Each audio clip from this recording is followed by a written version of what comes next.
होय, मी या राज्याचे उपमुख्यमंत्री सन्माननीय एकनाथ शिंदे यांच्या राजीनाम्याचा पुनरुच्चार करते। त्यांची माझी दुश्मनी नाही। एकनाथ शिंदेंनी माझा बांध कोरलेला नाही।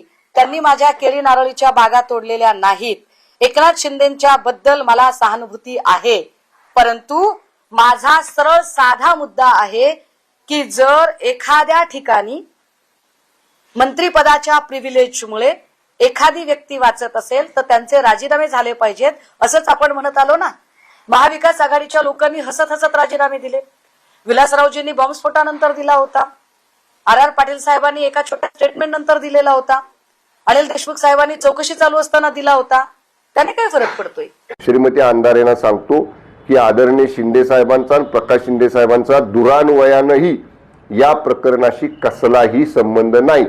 कुठल्याही चौकशीला आम्ही सामोरं जायला तयार आहोत, पण केवळ शिंदे साहेबांचं नाव घ्यायचं, सनसनाटी निर्माण करायची आणि स्वतःच्या पक्षात मी कशा पद्धतीनं शिवसेनेला आदरणीय शिंदे साहेबांना या ठिकाणी डॅमेज करते हे भासवण्याचा प्रयत्न श्रीमती अंधारे करतायत। तुम्ही हे अशा पद्धतीचं वक्तव्य मागं घेतलं नाही तर जसं नाशिक प्रकरणात तुम्ही माझ्यावर आरोप केला आणि तुम्हाला न्यायालयीन प्रक्रियेला सामोरं जावं लागलं, तसंच याही प्रकरणात तुम्हाला निश्चितपणानं न्यायालयीन प्रक्रियेला सामोरं जावं लागेल।